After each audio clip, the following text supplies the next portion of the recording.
Doon sa mga hindi pa nakakapanood ng pangalawang interview namin kay Bantag ng Banateros Brothers, kung hindi nyo pa napapanood, you're missing half of your life. Kaya panuorin nyo na.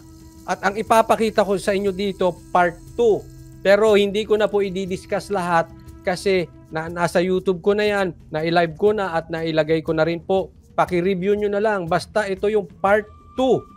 Importante itong part 2 na ito. Matindi. Itong part 2 na ito, sinabi, kung gusto nyong malaman yung papatay kay Bantag, di umano na sinasabi niya, sa part 2 kayo pumunta. Kung gusto ninyo ng asaran, part 1, yung kay Banat Bay, andaya, no? Kay Banat Bay, light lang. Oh, part 2, yan na yun, yung dadali kay DJ Bantag. Yung part 3, ayan na. Yun yung kay Boss Dada TV, yan na yung galit na galit. Ha? Naglabas na ng sama ng loob talaga si DJ Bantag. So wag niyo kakalimutan, panoorin niyo yung part 1. Kung gusto niyo ng tawanan, part 2, malaman yung yayari kay Bantag. Di umano part 3. Yung galit niya. Sino itong mga tao may kalokoy, mga kolokoy? Alright? So, forward natin konti ha. Good reputation kung mayroon man silang good reputation. Pero sa totoo lang, para sa akin opinion ko lang ito. Kunwari lang 'yon kasi alam nyo, mayroon akong natatanggap. Merci, maraming salamat ha. Na mga intelligence din, information. Dahil yung mga tracking team pinalitan na. Yung mga dating tracking team nagpalit-palit yan eh. Ng PNP Oo. Dahil ng kaso, tapos yung kasi binanggit niya rito si Abalos. Wala na eh. Ano masasabi niyo doon? Nag-resign na. Hindi kaya nag-resign na yun? Ayan, si Abalos. Gusto ko marinig para meron testigo ha. Okay. Alam ko yung iba na napanood na to, gusto kong daanan tong part na to. Maliligaw tayo kay Banat kapag love life eh. Ito na ang tanong ko. Ready na kayo? Apa. Sige. Bakit kaya ay yung isang sekretary ay sobrang tahimik? Kilala nyo kung sino? Sino yun, boss? Di ba si Secretary Abalos? Ba't hindi natin naririnig na gaano? Ay, saan? Binanggit niya Secretary Abalos ha? Sakto. Oo nga no? Ano na nga pala nangyari doon? Wala na akong balita. Wala na eh. Nag-resign na yun? Sana mag-resign na yun. Ano masasabi nyo kay Secretary Ako Abalos? pag nag-resign yun, si Boying or si Romualdez, pasensyahan tayo. Ha?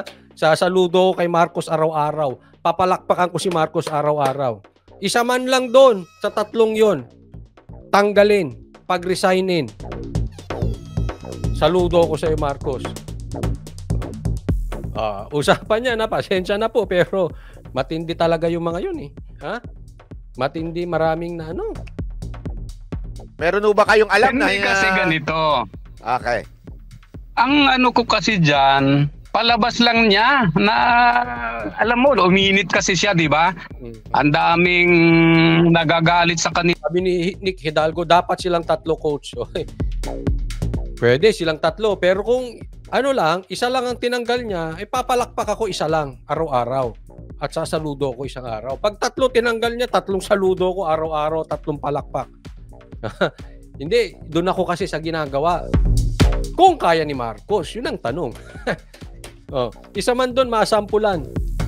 Ilan ni Secretary Boying, kasama siya sa nangyari nga sa muro-muro o kaya sa napaka-haphazard na pag-file ng kaso, tapos yung premature na press conference, 95 or 99% solve ang case.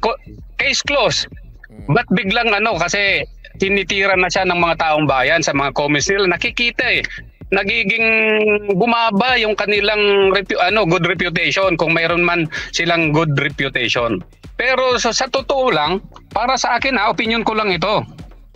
Kunwari lang yon kasi alam nyo, mayroon akong natatanggap na mga intelligence din, information.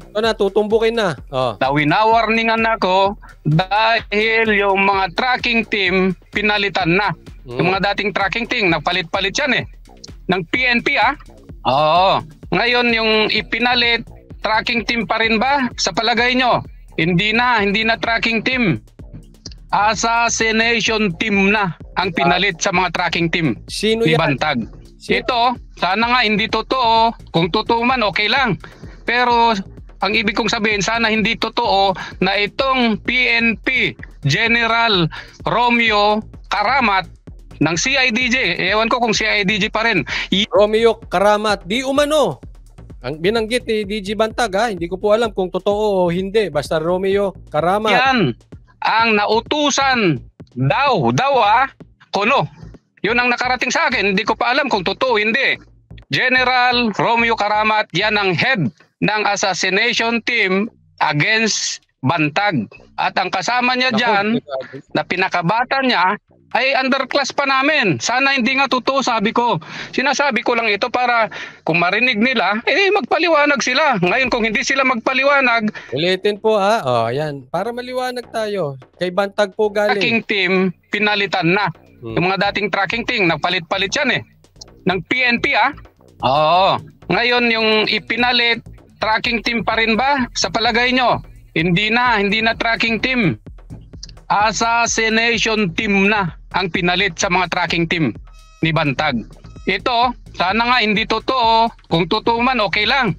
Pero ang ibig kong sabihin, sana hindi totoo na itong PNP General Romeo Karamat ng CIDG. Ewan ko kung CIDG pa rin. Yan ang nautusan daw kuno. Yun ang nakarating sa akin. Hindi ko pa alam kung totoo hindi. General Romeo Karamat, yan ang head ng assassination team against Bantag. At ang kasama niya dyan, na pinakabata niya, ay underclass pa namin. Sana hindi nga totoo, sabi ko. Sinasabi ko lang ito para kung marinig nila, magpaliwanag sila. Ngayon kung hindi sila magpaliwanag, baka totoo. Ito naman sinasabi kong underclass ko pa naman din ay si Colonel Hansel Marantan. Yan, okay. Karamat, di umano, at Marangtan. Na di umano, according kay DG Bantag, yan po ang gustong dumali sa kanya. Ang head ay si Karamat at ang gagawa assassination team, di umano, according to DG Bantag, ay si Marantan. Diretso tayo. Iko-connect ko, saglit lang po. Yan ang team, assassination team na sa akin, naka-duty para patayin ako. Nako. Medyo Kaya nga, yan. hindi ako naniniwala na tahimik si Secretary Abalos. Kunwari lang yun kasi Connect na ha. Sino ang DILG Secretary? Abalos. So connect na yan, tatlo. sino bang mag-uutos sa PNP, di ba? Under ng DILG yan. Hindi kaya si Secretary Boying ang nag-uutos sa kapulisan? O si Secretary Abalos? Yun ang tanong ko. Kung bakit tahimik o tahimik bang totoo? Bakit mayroon nga yung assassination team na papatay sa akin? Grabe, active sila ngayon ang kapulisan. Nakita naman ninyo nung nakaraan, NBI naman, di ba? Oo. Yun. Yun ang may balita ko. Kaya with all those information na nakakarating sa inyo, Yan. So, dyan muna tayo. Hanggang dyan na lang, ha? Hindi ko na itutuloy. Kung hindi nyo napanood, panuorin nyo na lang. Ngayon, mabigat kasi itong binanata ni DG Bantag. Natural, ako'y isang taong mahilig questionin ang mga bagay-bagay. So, naisip ko, totoo kaya itong sinasabi ni DG Bantag o kathang isip o haka-haka lang? No? So, na-curious ako. Alam nyo kasi, ako ay mahilig tumingin sa pattern ng isang tao. Pattern. Halimbawa, ang isang tao ay hindi basta-basta paggising niya, kinabukasan rapist na yan. Meron muna yung mga maliliit na pagkakamali, palaki ng palaki. Hindi yan biglang magiging kurakot. Meron niyang pinagdaanan. Lagi akong nakatingin sa pattern. Tinitingnan ko Sabi ko sa inyo, di ba? Pati sa pagboto, tingnan nyo yung pattern. Yung tao ba ay bilis kilos? Yung tao ba ay mahinang nilalang? Yung tao ba ay totoong leader? Paano natin malalaman? Tingnan natin yung mga nakaraan. Okay, so ganyan ako lagi. Para makita ko, totoo ba yung sinasabi ni Bantag? Ako na-curious. Tinitingnan ko syempre pattern. Kasi baka mamaya, syempre, hindi natin masisi si Bantag. Talaga mahirap pinagkakaisahan siya. Alam kong nararamdaman niya yun. So merong sakit sa puso niya. Kahit ako yun Nasasaktan ako. Baka mamaya, matitino naman tong mga taong ito, nami-misinterpret lang niya o nagkaroon ng masamang may nagbigay sa kanya, nagbulong ng mali. Diba? So, hindi ako nandoon para maghusga. Ang maghusga niyan, kung magkakaroon ng kaso, ay ang Korte Suprema. Ang Korte po, husgado po, hindi ako. So, sinabi ko lang sa inyo, I always look at the pattern. Lagi akong, hindi ako basta-basta naniniwala. Tinitingnan ko muna. Ngayon, meron akong gustong ipakita sa inyo. Eto. So, chinek ko yan. Sino ba yung Marantan na yan?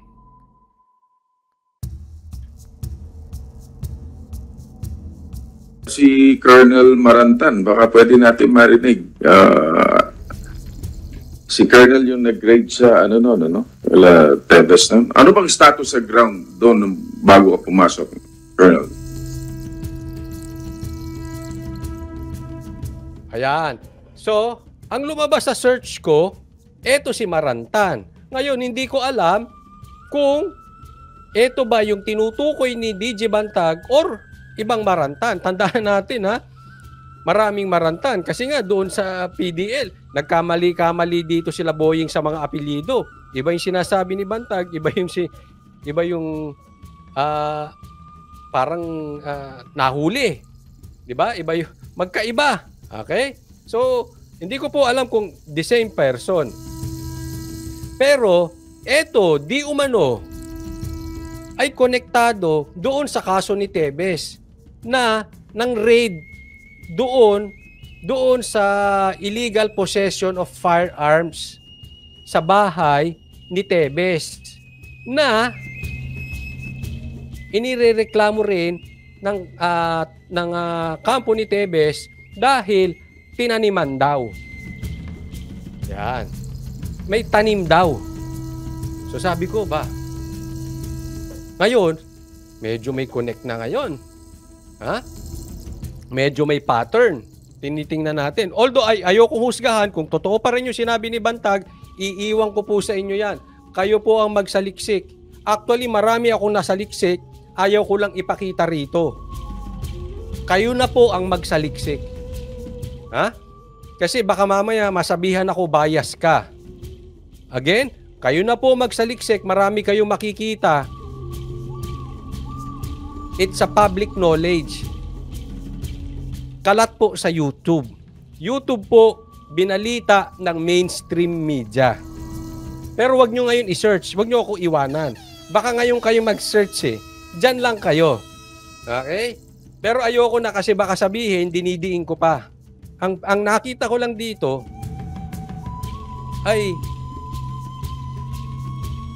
ito rin yung sinasabi na nagrereklamo yung kampo ni Tebes dahil tinaniman sila ng illegal firearms. Tatandaan nyo po ang reklamo nila dito, dapat pag nag-raid, may tao sa loob. Ang nangyari daw dito, may dumating na mga grupo, pinaalis yung mga tao, pumasok sa bahay, tapos may pumasok, ito na yung raiding, ito na yung mga unang hindi sila pa yung raiding team Parang sila yung unang raiding team. Kasi bago dumating yung raiding team, di umano, matagal nang meron tao dun sa loob na kasamahan nila. Naiintindihan po. So, hindi po ako magdidesisyon yan. Ang magdidesisyon pa niyan, Korte Suprema. Korte. kung talaga bang may illegal possession of firearms or yung sinasabi ni Tebes na tinaniman sila at bago pa napatay si Digamo, sinasabi na ni Tebes at sinabi rin ni Atty. Topacio na binanggit na ni Tebes merong planong magtanim sa kanila ng mga baril. Bago pa nangyari lahat, bago pa yung patayan kay Digamo, na intercept ng Intel di umano ni Tebes. Tatandaan po natin na itong mga politiko, meron din yang talagang nakaano sa kanila. Ha? Gaya nga ng narinig ko kahapon, si Banat Bay, di umano ay tinitiktikan na. Si Atty. Vic, ako, ayoko magsalita in behalf of Atty. Vic kasi personally kilala ko siya. Kaya mahirap na, no? But ang sasabihin ko lang, naniwala ako doon sa sinabi ni Maharlikang nakatap si Atty. Vic. At na usong-uso po ang tap. Pag-tap ng telepono, usong-uso yan. Kaya po, maingat kami dyan. So, ayan po ang buong istorya niyan. Okay? Ito lang ang hihingi ko sa inyo. Huwag po nating husgahan si Bantag, huwag natin husgahan si Tebes, huwag natin husgahan si Marantan. I-search nyo. Kayo mag-search. Kung may pattern ba? May pattern ba? Posible ba yung sinasabi ni DG Bantag patungkol kay Marantan? Posible ba na yung sinasabi rin nila ng kampo ni Kong Tebes, nila Atty. Topacio, na siya o yung kanilang raiding team ay tanim baril lang. Tanim, wala po talagang nakuha doon. Tinamnan lang sila. Kaya mga maalala nyo yung story after that, yung buong bahay nila Tebes, yung mga anak niya, binuksan na yung kwarto, pinakita na sa media, wala kayong makikita rito. Para inunahan na nila, hindi kami tanga. Alam namin may magre-raid, maglalagay pa kami ng baril dito. Alam na ni Tebes. Again, ulitin ko, bago pa nangyari kay Digamo, nilabas na po yan ni Tebes sa media. At after nga niyan, nagreklamo pa. At kung hindi ako nagkakamali, nakareklamo pa sa human rights yung pananakot doon sa mga empleyado ni Tebes dahil sila daw ay di umano tinatakot para ituro si Tebes, para ilaglag si Tebes. Tinatakot, masama po yun. Masama pong nananakot, grave threat po yan. Tinatakot, kaya ngayon sila Atty. Topacio nagsampa ng kaso sa human rights. Yan po binanggit din sa mga media, mainstream media. Binanggit din sa aming interview.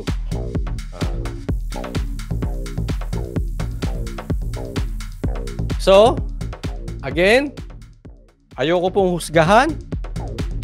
Kayo po ang mag-search. At marami kayong makikita about DJ Bantag, about Tebes, about Marantan.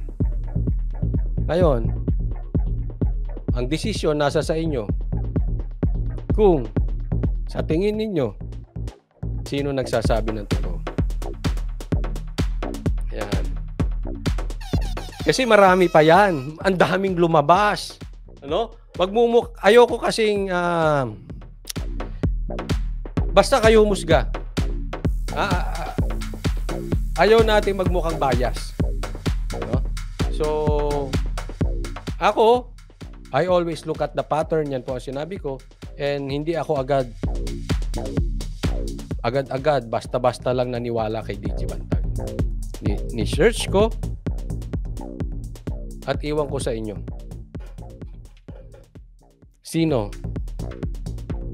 ang nagsabi ng totoo?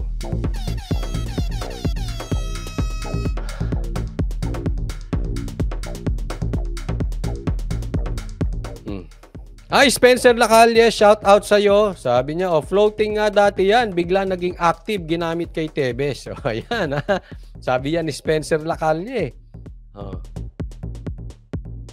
Well, open book naman eh. Yung public knowledge naman yung about kay Bantag, about kay Tebes, at about dito kay Marantang. Ha? So, tinan nyo.